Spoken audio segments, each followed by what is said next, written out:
All right, our third guest, which we are so honored to have here tonight, is T.L. Jones, better known as Terry. Terry's lives in southeast Texas with her husband Dave and their teacup poodle Jackson. She is a military veteran and former police officer. TL uses her law enforcement experience to bring thrilling, believable mysteries to her readers.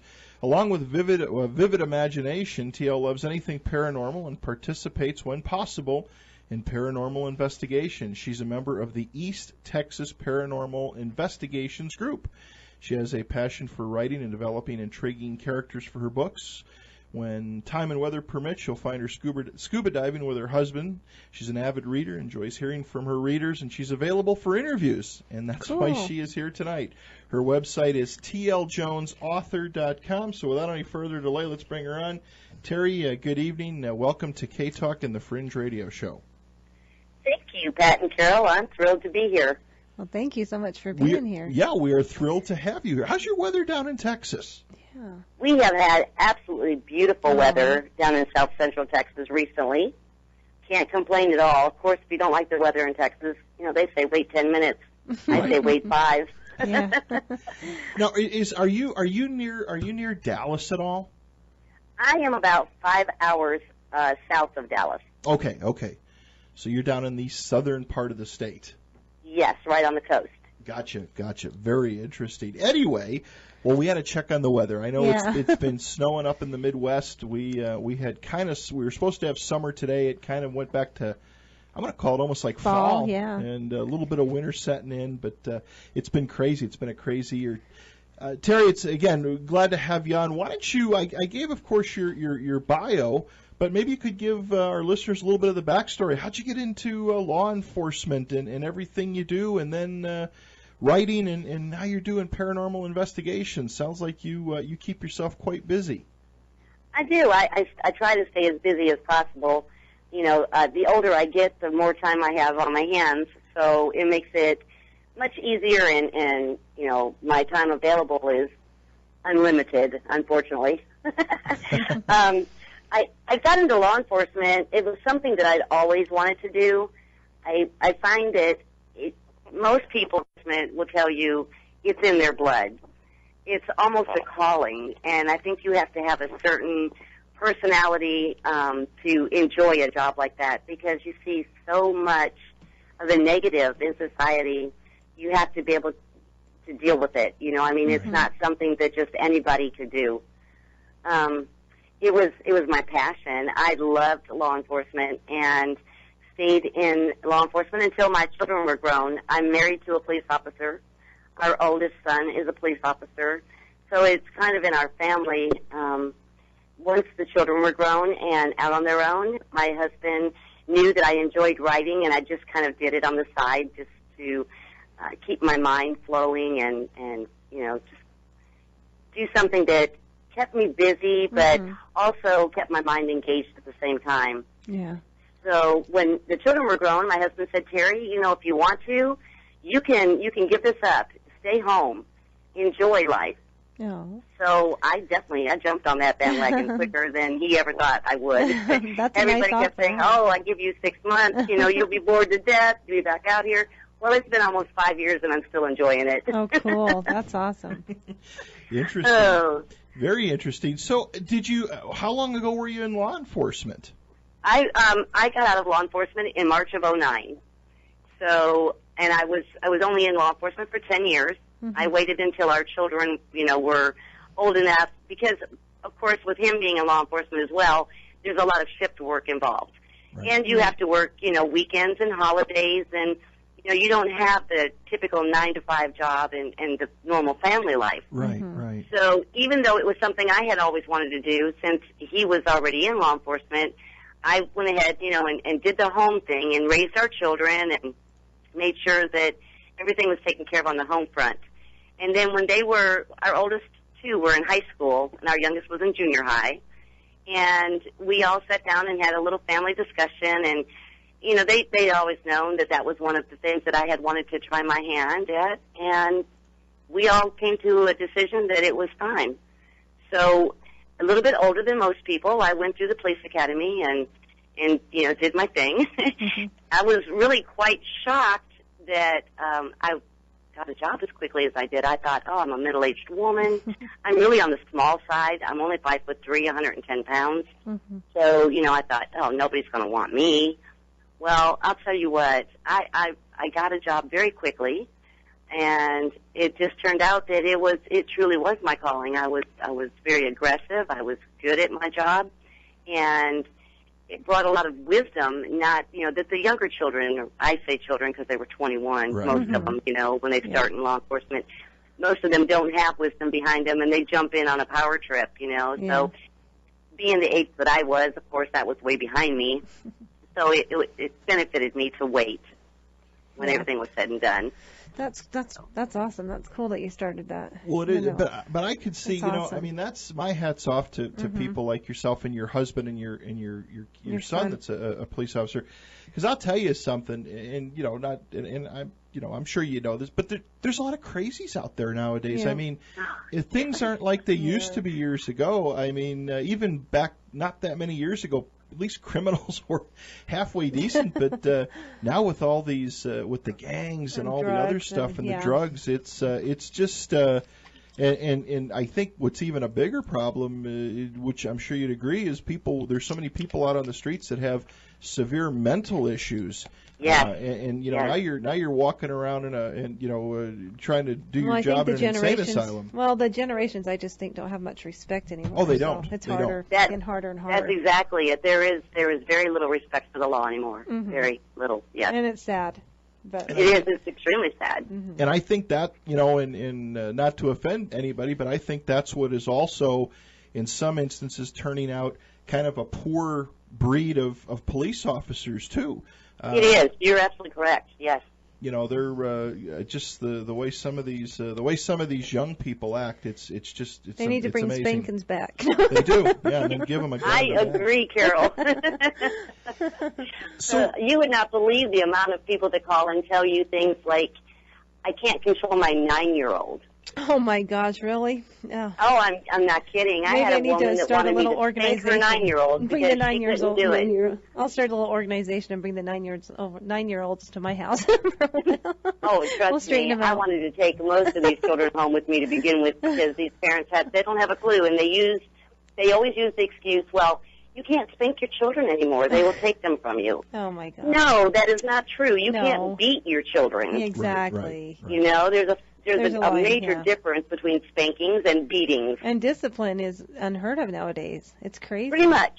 So, Yes. Well, I know when I was young, I know they talk about what I do get a kick out of is some of these parents that are negotiating with 3 and 4-year-olds, in timeouts. I mean, when I was a kid, you got knocked out if you weren't. Well, it's so funny because, listen. Pat, he's in his 50s, and he still listens really good to his I'm mother. still scared so. of my mom.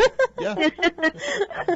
Oh, yes, trust me, I know. And it's sad. Our society has just went so downhill so quickly. It has. It has. There's just no family unit really anymore.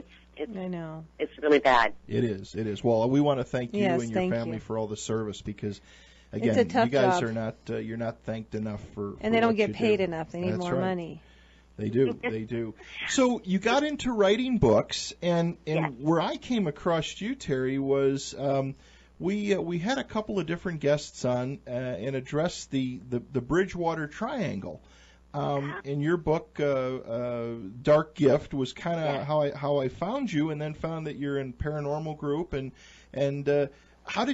so you got into writing, and obviously is it all fictional? Is some factual, or how did you put your writing career together? I do write. I write all fiction, and Dark Gift, which is the one that involves Bridgewater Triangle, came about. Actually, a young man from New England, his name is John Brightman.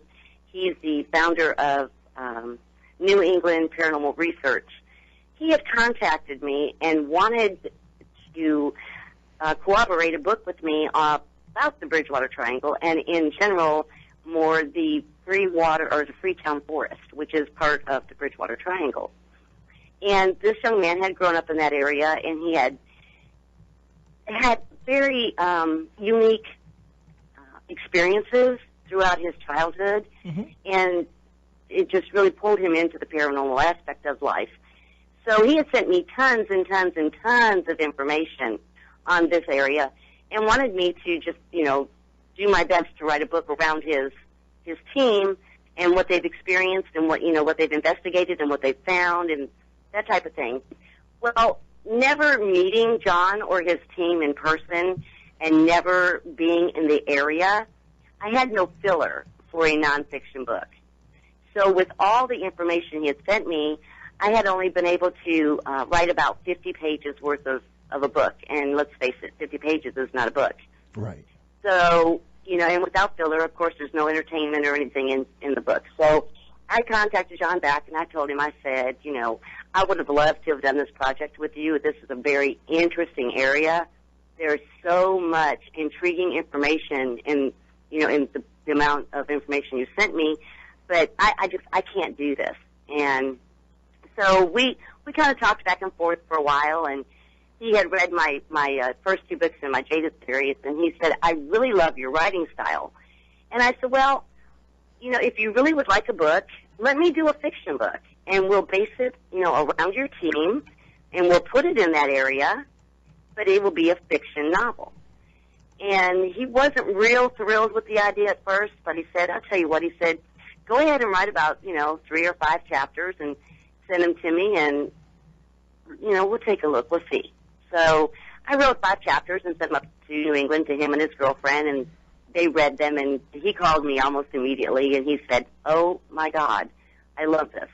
Now you've got to keep going. I have to know how it ends. So that's what I did. I just took the information that he sent me, so there is some factual information in there, but we spun it in in a fictional way. So we've gotten some people that are from the area that kind of were a little bit upset with the book because I guess they thought that it was a non-fictional novel, and they were, these people have missed their mark. They didn't know what they were talking about, blah, blah, blah. But it's a fiction novel, so we didn't miss anything. Right. They missed that little, fact. So, but the Bridgewater Triangle is oh my gosh, it's so intriguing. It puts the Bermuda Triangle to shame with some of the things that this young man sent me. Yeah, I guess where you would be interested in that. We had there's a new documentary that just came out and was just released in some theaters, and we had the opportunity to have the filmmakers on, and I had heard about the Bridgewater Triangle several times, but never dug into it all that much, and when I found out about all of the information and all the different things that happened, it was boy, you could write a few books out of that. Yes, you could. It was just crazy how much stuff was going on. Well, it dates all the way back to the King Philip's War, and I think they have paranormal activity that dates all the way back to the 1500s. So.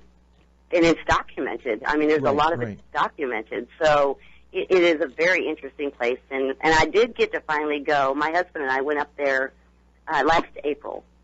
And John took us through the Freetown Forest. And he was showing me all the different places, they had some occult murders that took place in the 70s. And his family owns land still in the Freetown Forest. And where these cult murders took place in this little shack, that happens to be on his family's property. So we got to experience all of that, and it was the most interesting trip I think that we've taken in years.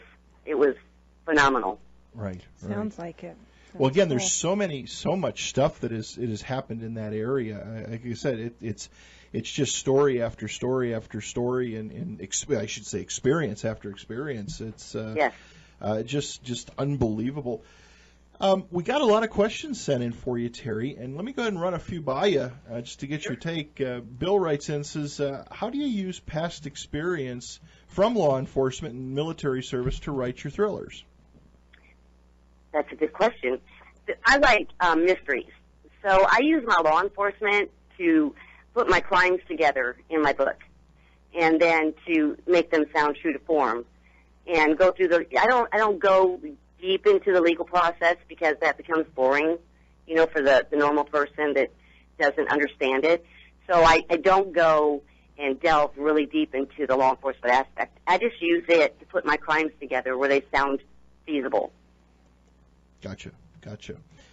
How about, this is a big one, and this is one I had for you too, is did you ever encounter something unexplainable while serving in the military or as a police officer? I mean, with UFO sightings, of course, a lot of people do pick up the phone. Hopefully they don't pick up the phone and call 911, but when people see things through your years of doing this, or even your husband Dave, have you guys, anybody in your family got called out or got some calls and said, hey, there's something strange in this guy, let's take a look? Of course you do get those kind of calls, but they don't turn out to be really anything paranormal. They're usually drug related. Like, for an example, I had a call one time. This man was seeing people dressed in camouflage in his yard, and he lived out in the country. So, of course, we went out there. He thought his house was going to be broken into, and he was telling us how all these people there were some in the trees and, some on the ground, and they were just surrounding his place. So we went out there, and it turned out, he was hallucinating. I think he had eaten mushrooms or something. So, you do get those kind of calls, but I've never had one that actually panned out to be anything paranormal or anything we couldn't explain. Yeah. So, no. Nothing unexplainable. Well, and that's the big thing too, I think, is that people really nowadays that they really need to kind of take a look at stuff, because there are so many different things out there. There are, again, just with airplanes, people see an airplane or something, and or Venus is kind of the one for me. That I actually experienced that myself a couple of weeks ago. I had to get out to a client site early in the morning and left, at 5 a.m. and was heading south. And what was Venus actually appeared low on the horizon, very, very bright, speckly and sparkling, and did look like a UFO. It really did. It hovered there, and I thought, man, that thing is just, but, when you came around the mountain a little bit here and took a look at it, you're like, all right, that's not a UFO, it's a planet. but that is, Venus is one of those planets that has been mistaken for a UFO millions and millions of times. I guess what I'm getting at is that people really need to, before they pick up the phone and start making phone calls, make sure they know what they're looking at first. Right, but people don't tend to think things through. They get excited, they just grab the phone and they want somebody to explain it to them. Exactly. So, that's not uncommon. Exactly. Now, what about your other books? You've got several books. I have two other books besides Dark Gift. I have Jaded Feelings and Jaded Visions. I'm doing a series called the Jaded Series, but I'm only going to do one more book for that series, and it'll be finished. And I'm working on that one right now, and it's called Jaded Reflections. And that is a series about a young woman who has paranormal visions. And she acts on the visions and gets into all kinds of trouble. So it's kind of an interesting thing, but so many paranormal writers write along those lines. So, it's not anything unique or anything, majorly different. It's just I like to write to entertain. I like to read to be entertained. So that's why I chose to write fiction books and not nonfiction. Interesting. What about your paranormal work? Now, you are with the East Texas Paranormal Investigations Group. Are you an active member? I am an active member, yes. And the sad fact with that, though, is my husband and I, we relocated to the coast about 6 years ago. Okay. So our team is about 4 hours from us. Well, that's quite a ways away. Yes, it is. But when they get something really good, he'll take the time off and we'll travel to go investigate with them. I have had the opportunity down here in South Texas to investigate with a couple other teams, and I get I would say quite a few invitations from other teams allowing me to come out with their team to investigate. So I don't miss it as much as my husband has to, unfortunately, but I'm getting a much better perspective on the investigation aspect, watching these different teams, and because everybody does things their own way. And my team in East Texas, most of us are either still law enforcement or former law enforcement. So we do things with, I guess, maybe with our law enforcement instinct. I want to say we go through thorough investigations, or not investigations, but interviews with the people, that most teams wouldn't do. We hit on things, to make sure they're not, taking drugs or they're not hallucinating, and just different things that we know to ask because of things we saw while we were working. Exactly. Just real life scenarios with it. So, yeah. Exactly. And these people, some of them will look at us and say, well, why do you need to know that? Right. Because it's so out of the ordinary. And so we just explain to them, well, we have law enforcement mentality, so just kind of bear with us. But it's a lot of fun, and I miss my team and the fact that I don't get to investigate with them as often as I would like. But I'm not giving them up, and they're not giving me up. So I'm still a member. So what's some of the interesting things that you as far as in Texas goes? Obviously, there's a lot of a lot of big cities, a lot of haunted locations. There are a lot of a lot of locations and places with a lot of paranormal activity. There is a lot of paranormal activity in Texas, and I'm going to be the first to tell you that whenever I'm there, it isn't happening. And I don't know what the problem is. But my team, it seems like the minute I walk out the door, they start having activity. And I'm starting to take that personal. I mean, even my husband, he laughs at me because he says, baby, I swear, the minute you walked out that door, we started, things started lighting up, and he said it was crazy. And then, of course, I can go back and I can listen to the EVPs that they get on the recorder that took place after I left. Oh, man. But there was nothing while I was there. We go to haunted bed and breakfast every chance we get and stay a weekend.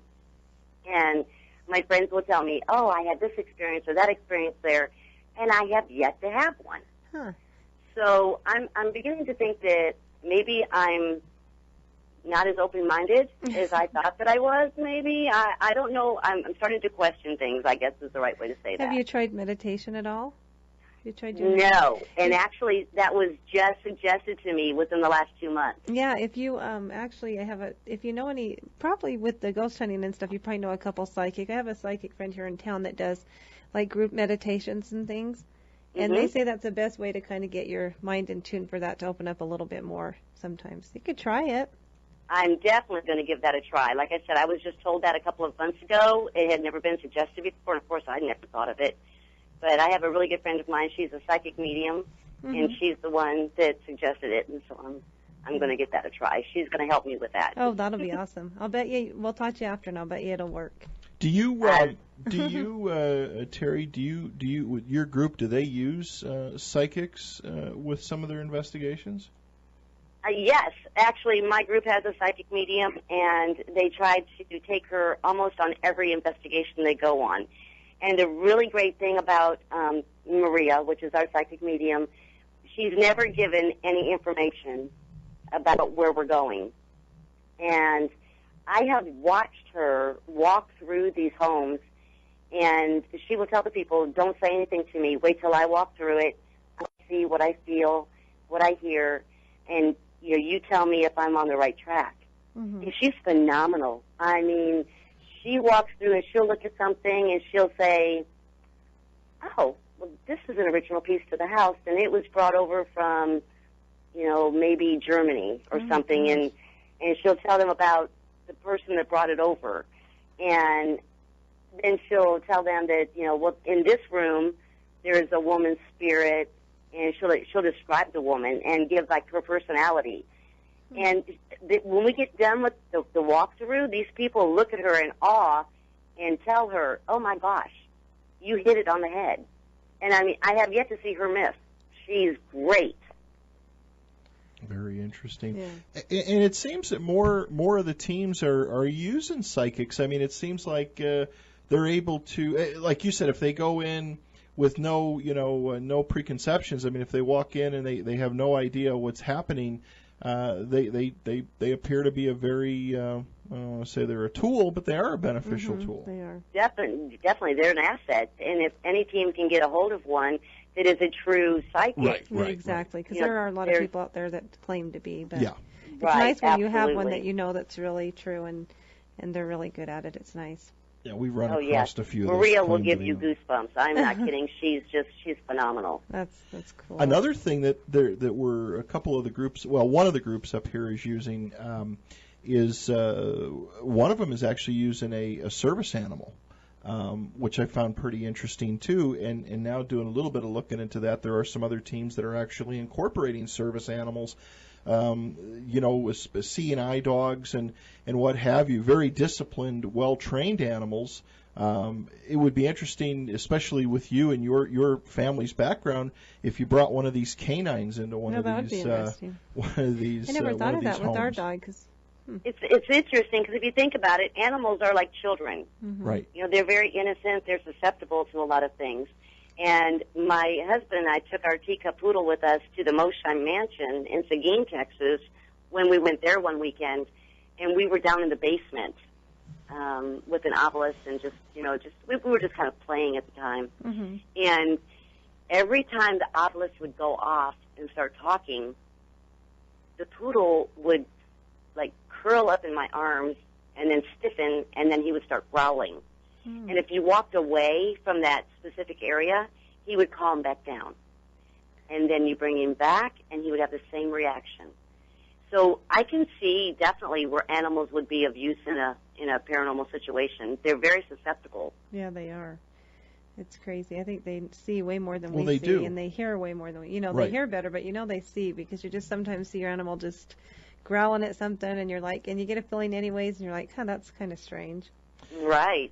Right. I've never thought of that. Our dog, my son has a dog that we had. He's being trained as a service dog right now. And he's trained. He's been through like $3,000 of training. He's really good. He's a good dog, but he's also being trained as another service dog. But that'd be great to take him. I never thought of that. Yeah, he's being trained. Is going to be trained as a diabetes awareness dog for our son. He's a type 1 diabetic and.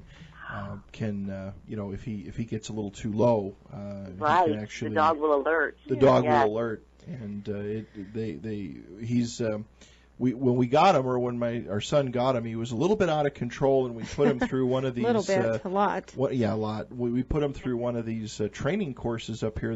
One of the trainers here in it's a canine. Salt Lake it's City. Actually a canine one. Right, they're a canine institute. They're used for police dogs, FBI, and Homeland Security and stuff. And service animals, of course, and put them through the program. And I will say, and we're not sponsored by Ty or anybody, but what this gentleman did with this dog, that we, in all honesty, we were ready to. Just as a side note, we were ready to get rid of him. He was so out of control. They turned him around and made him an unbelievable animal, and he's got so much potential. Well, I think all dogs do, but it's just he had a really bad anxiety. I mean, they did a case study on him. He was just he's a lab poodle mix, so he's called a So he's a unique, and he was horrified at people, and he was just out of control, and now he's so good. Yeah. It's amazing how dogs. So it would be kind of fun to take him. His name is Woodstock. It would be kind of fun to take him on a couple investigations and see what he would do or what he would see. But animals are, I mean, cats especially. Mm-hmm. Every now and then, you'll hear something go bump or whatever. You see the cat. We've got a couple of cats, and probably like your dog, Terry. Every now and then, is he or she looking around and looking at something, and you're like, what the heck is over there? Of course, they always do that, and it kind of freaks me out, you know, because I wonder what are they seeing, that I can't see. Mm-hmm. So yes, that can be kind of frightening. Yes. Exactly. Especially when you believe in the paranormal. Exactly. There's a lot of people that don't believe in it, and they just I remember one night, it was a couple of years ago, when you were at work, and it was really late at night, and I was sitting there watching TV or something, and the cat and the dog were both like looking at one thing, and then but Snoopy started growling, and I'm like, okay, this is really weird, because I was watching like a scary movie on TV. I'm like, oh great. So I'm not usually spooked easy, but that night I'm like, oh my gosh, stop this, you two, because they're freaking me out a little bit. Well, your imagination was active then. Right. Well, and they do. It seems like every now and then, you look around and they're moving their eyes, and if there's just one of them, it's one thing. But when there's two of them, or if the dogs are there and the cat, and they're all watching something, it is a little bit. And I don't spook easy. Usually it doesn't bother me, but that night something about it was like, Did. All right, everybody, welcome back to the Fringe Radio Show. Our guest tonight is Terry Jones. Terry, thank you so much for spending some time here with us tonight. Yes, thank you. Oh, it's my pleasure. So, we were just before we went into the commercial break, we were talking about paranormal research and using dogs and stuff like that. What is some of the maybe the most memorable or scary or intriguing investigations that you and Dave have been on? I would have to say probably it's the most intriguing one was the Moshine Mansion when we went with Central Paranormal. They had a investigation at the mansion, and we were lucky enough to be a part of that. And my husband, I think that was one of his first investigations actually, and he was one of those that didn't really, believe in the paranormal, and he was just kind of, I think, maybe going along for my benefit. And so we were in a particular room in the mansion, and one of the guys was using a spirit box. Mm-hmm.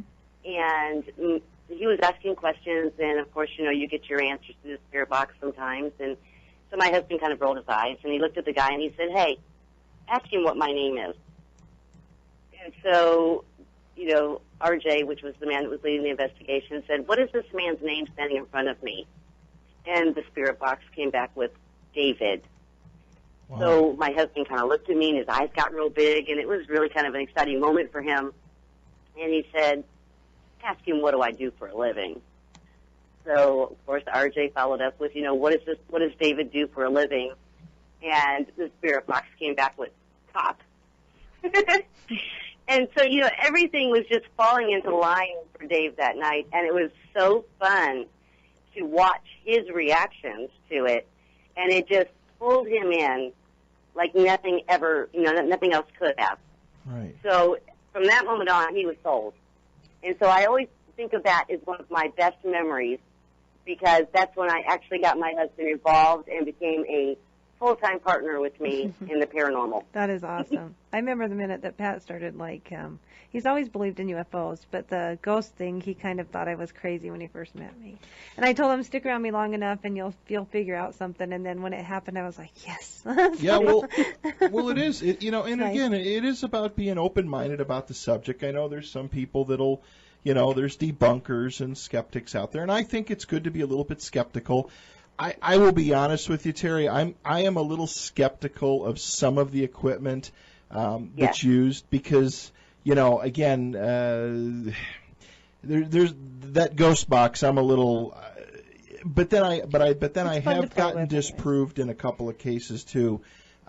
For basically a receiver that is just scanning things, but sometimes it does. You can get the decisive proof, and I have seen in some instances where questions have been asked and it's actually given the answer repeatedly, and something that nobody would really know about. So again, you have to be a little skeptical, I think, if you want the truth. Oh, absolutely, and and police officers are probably your most skeptical type people. We want proof. We want it, black and white in front of us. Mm-hmm. It has to be factual. And so to pull, I think, law enforcement into the paranormal, it's almost like pulling teeth. Mm-hmm. Because they're not open-minded. They're very closed-minded individuals. And if you think about it, though, they have to be in order to be effective in their jobs. So when you have a police officer or not just police officers, there's a lot of different professionals that I think if they come across as being believers in a certain thing like the paranormal, there's a reason behind it. It wasn't a whim. It wasn't just a hobby. They actually had some kind of meat to it to pull them in because they're not the believing type. Right. So I try to be open-minded, but I am very skeptical, and it's just because I don't get to experience it the way most of my friends tell me they're experiencing it, and I don't understand why. Does your group do you do any UFO research at all? We don't, no. But I have met quite a few UFO researchers when I go to the Paranormal Paracons. Mm-hmm. And I talk to them, and they're very enlightening in a lot of aspects. And they make you really stop and think, because it was really something I had not given a lot of thought to. It wasn't something that had interested me. And over the years, talking to these people, I have started opening up my mind a lot more toward, ufology and so forth. So it's not something that most people rule out anymore.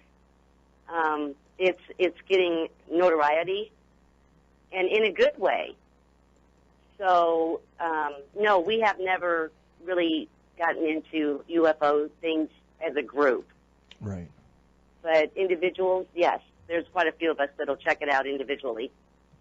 Yeah, because I mean, it seems like more and more that the paranormal research and even the cryptozoology research and the ufology research is kind of becoming a little bit more interconnected all the time. It is, yes. You cannot have a paranormal conference anymore without having ufology involved in it. Right, right. I mean, there's always a group or two, at these conferences. So what is on the home front for Terry? Do you have some more? You've got another book in the series, you said, and then are you going to be looking at writing and doing some other things? I am. Once I finish my Jaded series, I'm trying to figure out if I want to try my hand at nonfiction. I'm still leaning more toward the fiction because I like the entertainment aspect of it. And life is so serious nowadays. Mm-hmm. It's such a great escape. It is. Anybody that can pick up a book and get into a book, they can literally take mini vacations. Mm-hmm. If you have that ability. I try to write my books not so descriptive that it's boring, mm-hmm. but it's descriptive enough that it'll play like a movie in your mind while you're reading. Yeah, right. And that's a great way to write it, because if you get a book you can't sit down, then it's perfect. I love the books that I can't sit down. That's my goal. So if you step away from if you step out of the nonfiction category, do you think you'll do more on the paranormal, or maybe go even a totally different direction? No, I'm staying with the paranormal. That is what interests me. It's what intrigues me, mm-hmm. and I think that's what gets my imagination flowing enough to write. Well, you have to send us a book, and we'll have to sit down and read it and get you back on. That'd be nice. Yeah, I would love to send you my books. If you will email me an address, okay, great. I will send you the 3 that I have. And now, where can our listeners, where can they get your books from? They can order off of my website if they would like one autographed, or they can order from Amazon, Barnes & Nobles, any place online that sells books. You should be able to find mine. Okay. And again, your website is tljonesauthor.com. Yes. You're going to keep trucking away on the paranormal research. Have you thought about joining, I know this is bad to say, but have you ever thought about joining a group maybe a little closer to where you're living now? I don't want to join another group down here, but I am more than happy to give up my time to go with them and visit with their groups when they investigate. Yeah. And does the paranormal group it has a Facebook also, right? The Facebook and it is called the ETXHaunted.com. Yeah, I think East Texas Paranormal. Yep. Yes. I forgot I liked that earlier too. And people can go out there and take a look, and there's a lot of good stuff, and looks like a great group. Not a huge group, but that makes it more fun, more personable. Does. Absolutely, and you don't have a lot of people talking or a lot of activity going on, so you can focus and maintain a nice tight investigation. I don't know if Pat asked you or not, because I kind of stepped out for a minute or two. But did you and your husband get any EVPs like at the bed and breakfast and stuff? Have you guys got any? Did we get what? Some EVPs. Did you get anything on? No EVPs. But I will tell you one instance that happened at the Pride House in Jefferson, Texas.